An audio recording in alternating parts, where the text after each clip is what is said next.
Hello everyone, it's me again, Burntam, DIY TV, panibagong araw at panibagong vlog na naman tayo mga ka-DIY. Sa araw na to, hindi tayo mag-DIY ng mga sakyan natin na mapa 4 wheels at 2 wheels. So, ang gagawin natin sa araw na to, ay gagawin natin tong smoke fog machine natin na ginagamit natin sa sasakyan, pan-disinfect natin. Pero bago natin tuloy yung video, shoutout muna natin siyempre, Anolos Vlog, pakisubscribe sa YouTube channel at pakifollow na rin yung Facebook page niya. So ayan mga ka-DIY, tinanggal na po natin yung mga tornicles niya, yung tornilyo. Ano po to, 1,500 watts ampere. Ayan, pag machine. Pwedeng gamit to sa stage, sa mga disco houses. Pero sa amin, ginagamit natin ito pang disinfect or yung tinatawag na back to zero para sa mga sasakyan. Nauso to nung mga panahon ng COVID kasi antibacterial po ito. Tinatanggal niya yung mga molds, bacteria, germs, mildew, mga ganun. So ang problema nito mga ka-DIY ay ayaw na pong mag-pump. Nasira yung pump motor niya, yung parang solenoid valve. So ito binilhan natin, in-unbox na po natin kanina at itatry po natin. So ayan, simbran po sila mga ka-DIY. I think nasa ano to ilang watts? 31 watts. So dapat pag ano yung watts nung nasira, ito yung nasira ka-DIY. Yan. So black and white siya pero wala po talagang positive negative yan. Walang polarity yan kasi ano po ito, AC or alternating current. So tatanggalin mo lang dito. Ito po kasi paliwanag natin. Ito yung saan, ito yung oil pump niya. Nanggagaling dito, sisip-sipin niya to, itong chemical. Tapos ilalagay niya dito. Ito yung heater, yung oil. Papainitin niya dito tapos ito lalabas, magiging smoke na lang siya, hindi tubig. So ito yung heater niya mga ka-DIY, yung timer. Yan. So yan. Ito yung nasira kasi okay naman yan Pumupula naman po ito. Pumupula naman. So ibig sabihin na gumagana yung heater niya. So ito yung nasira ka-DIY. So pag tatanggalin nyo to, putulin nyo lang yan. Pinutol na po natin dito. Tapos tanggalin nyo yung dalawang tornilyo dito. Pakita mo. Taas nyo to, dahan-dahan. Pag na-test nyo yan, may thread naman po yan. Yung dalawang tornilyo dyan mga ka-DIY. Tapos ito rin yung brand nya. Same brand lang po sila. Tapos watts. 31 din, di ba? Same brand lang po yan, pero wala nang ganito original. Yung original nito, yung ganito mismo, nasa 3,000 or mga 2 plus to 3,000 pesos. Nakuha lang natin to ng 1,000 plus. Kasama na po ang ship. Okay? So, sa pagtatry nito mga ka-DIY, kung meron kang multi-tester or yung analog type, pwede mong itry yun. Pero sa amin, direkta lang po natin. Yan, para matry natin mga ka-DIY. Ingat lang po kayo baka makuryente kayo. So, ganyan po yan. Dapat magpa-pump yan. Ingat lang po mga ka-DIY. Saksak mo lang yan direkta. Yun. Meron na po mga ka-DIY. Bumusik-sik lang. Yun. Para hindi mabasa. Okay na yan. Kasi may tubig. Okay. So, kita nyo naman. Automatic yun. Kasi electrical parts to. Pag nabili nyo sa Lazada o sa Shopee, dapat i-testing nyo agad. Kasi mamaya sira. Diba? So walang polarity kasi alternating current po yan. Gumana na po siya. Ito hindi na po yan gumagana mga ka-DIY. Sira na po yan. Okay. Ilagay nyo lang po yun sa sa ohms para lumabas yung current niya na 240 o 220 to 240 volts. Diba? Tama? Yeah.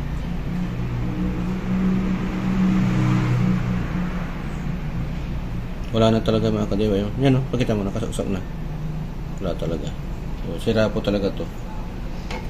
Gagawin natin, papalitan na lang natin to. Yan. Sa pagpapalit, meron na siyang kasama nito. Pero tatanggalin na natin to kasi meron na po ito mga ka-DIY. Ang ano lang dito, ang difference lang, mahaba po ito.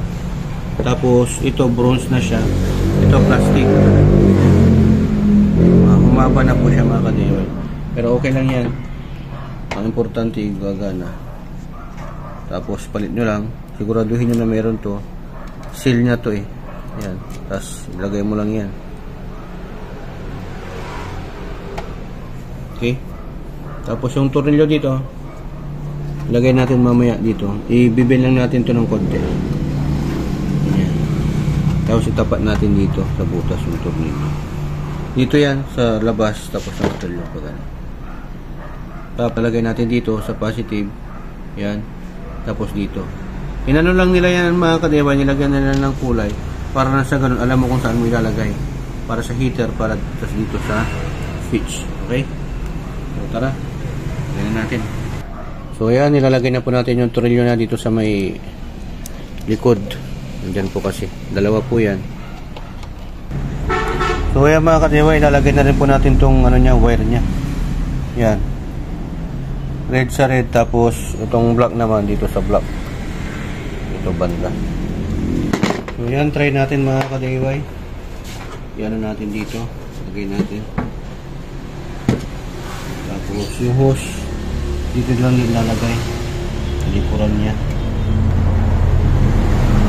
Mamaya na natin to ayusin, try muna natin kasi kailangan muna natin matry na may buga niya.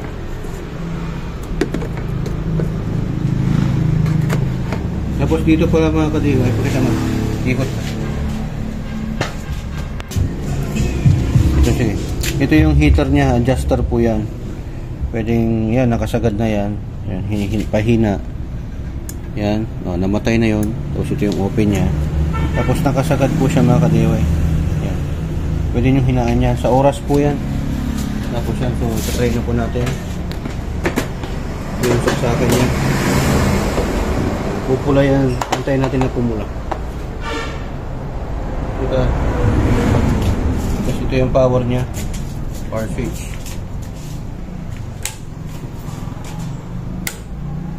Tingnan mo kayo sa air. Ayan, nabunot lang po. Yan. Ito pwede nyo po siyang ilagay dito o dito. Depende na lang po yan. So antayin natin mga 1 minute or almost 2 minutes bago siya magpula. Tapos pag pumula na, yun, pwede na natin siyang matry. So ayan mga kadiway, umilaw na po. So ang gagawin natin to, yung ilaw, pindutin natin to para lumabas yung fog machine, yung smoke pala, fog machine. Tapos pag nawala to, titigilan natin, tapos antayin natin uli na mag-red. Ganyan.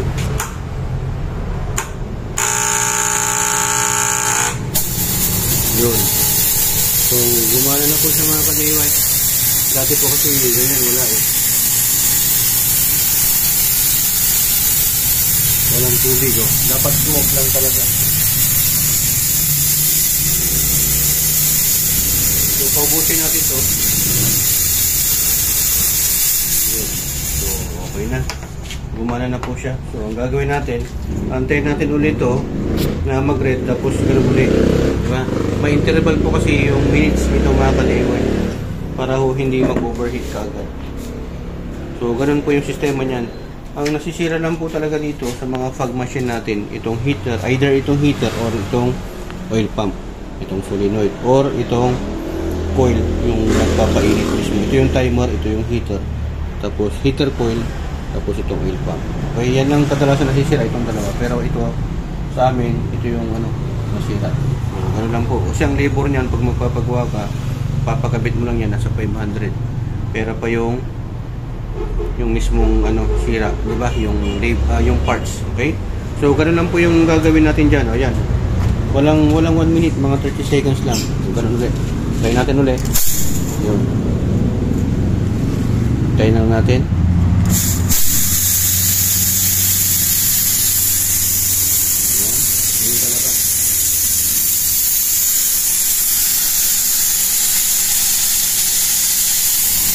Tapos ang gawin nyo dito mga kadiway, dapat ito malinis. Now, kung gusto nyo na after nyo gamitin, ang gawin nyo po mga kadiway, tubig naman. O kunwari, hindi nyo na siya gagamitin. Lagay kayo ng tubig, mineral or suka. Tapos yun ang ipapasip-sip nyo dito, parang sa ganun. Itong chemical kasi na to, pag nandito to sa loob, magkukurot po yan. Yun ang babara dyan. Kaya doon nasisira. Diba? May maintenance din po ito. So pag matagal yung hindi ginamit, dapat tubig. Nyo ng tubig para mawala yung chemical, tubig or suka. Yun yung panglinis sa loob. Okay? So ganoon lang po yung mga kadiway. Ibalik na po natin. Tara. So yan, ibabalik na po natin mga kadiway. Buuin natin yung hose nandyan. Tapos nakalilay lang po yan. Tapos ito lagay mo. Yan. Dito, titreat natin. So, ganyan pagkalaki-laki, pero ganyan lang po ang itsura ng laman loob niyan mga ka-DIY. Puro wires lang yan. At yung mechanism niya. So, okay na yan. So, itong mga wire dapat para hindi, para maayos, lagyan natin ng cable tie. Para masino. Yan, tapos buuin na natin yung takip niya. Unahin natin tong sa may harap. Sa top. Tapos dito sa may side na mamaya. Yan, side naman tayo mga ka-DIY. Ganyan lang yan. Puro tornilyo lang naman yan. Yan, papasok natin dito sa may loob po ito mga ka-DIY. Simple lang naman to, basic lang. Hindi naman to may lalagay kung mali yung paglagay nyo. Yan. So ayan mga ka-DIY, tapos nandito sa kabila, dito naman. Yan. Lapit natin mabuo. Yun, lapit na. So, mga ka-DIY, tara samahan nyo ako. Testing natin sa sasakyan.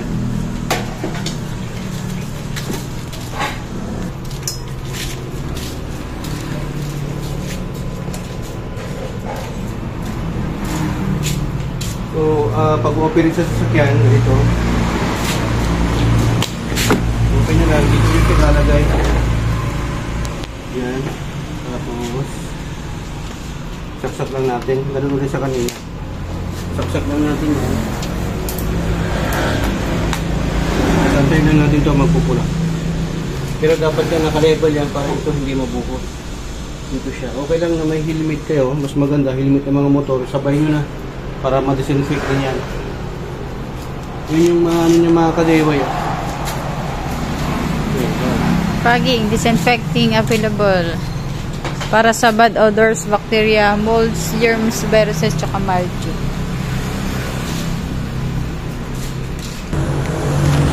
Ayan.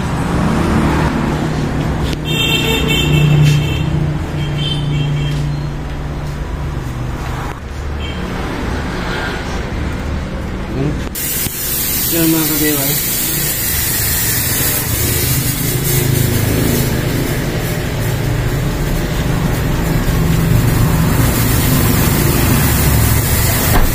Sa pagsasakyan, pwede rin po yan sa loob ng bahay, sa simbahan, sa ano pa ba? O restaurant, na kung saan, basta establishment o kulog. May oras po yan, tapos yan, tumingin ulit, antayin natin ulit. Kasi sasarado mo yan. Pag sa loob ng sasakyan, mga ka-DIY, experience namin, pag walang singaw, pwedeng 2 to 3 hours. Pag may singaw yan, 1 hour. Kung pinalabas yung mga singaw, yung makina, pag 30 minutes to 1 hour, pwede naman na. Tapos paandarin nyo yung aircon para na sa ganun yung chemical. Ma-vacuum ng aircon. Tapos iikot na po yun doon. Kasi marami din yung bacteria doon sa aircon. Sa mga evaporator. Nililinitan niya yung papatay niya yung mga bacteria, mga bad odors. Especially doon sa mga naninigar doon sa sasakyan. Okay? So, antayin muna natin. So, yan mga ka-DIY, sinasabi kong sumisingaw. Yan, yung mga singaw, ganyan. Kaya madalas, pag malaki yung singaw, lalabas yung usok talaga. So, ang ginagawa kasi natin yan, tinatrap natin yung usok para yung mga bakterya dyan mamatay. Yan na naman, mga ka-DIY.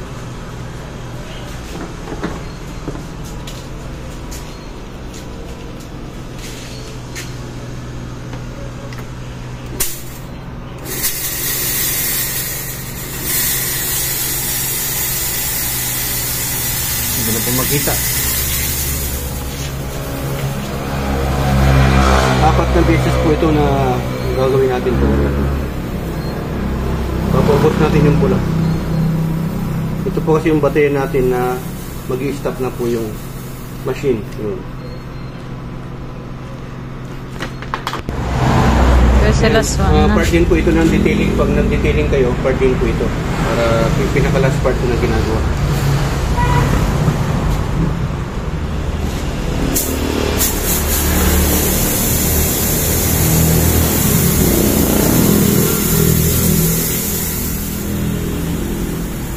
Uso-uso to sa mga helmet ko yung bendo, maglalagay ka ng 5 piso tapos i-smoke machine nila yung ipapag nila, di ba? Disinfect nila yung helmet. So sa sasakyan, yung patusero natin, nakapromote po tayo, package kasama na po ang car wash, 700 kotse. Dati 1.5 yan. So yan, tanggalin na po natin. Patayin muna natin. Puta mo. Tapos, check po natin. So, ayan, wala na makita sa loob. Check po natin sa harap. Ayan. Ayan. Ikutan natin. Dito sa may right side. So, ibabad po natin to ng mga 2 to 3 hours kung hindi naman nagmamadali.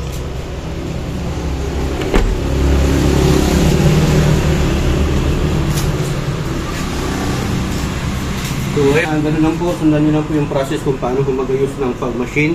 Kung nasira yung fog machine nyo, huwag kayong mag-alala. Basic lang po yun. I-testing nyo lang po yung oil pump o yung heater. Gamit ka ng multi-tester. Pag hindi kaya, pagawa mo na lang sa technician, sa mga gumagawa ng TV electronics, mga ganun. So yun, more or less, naggastos natin dito 1,000 plus.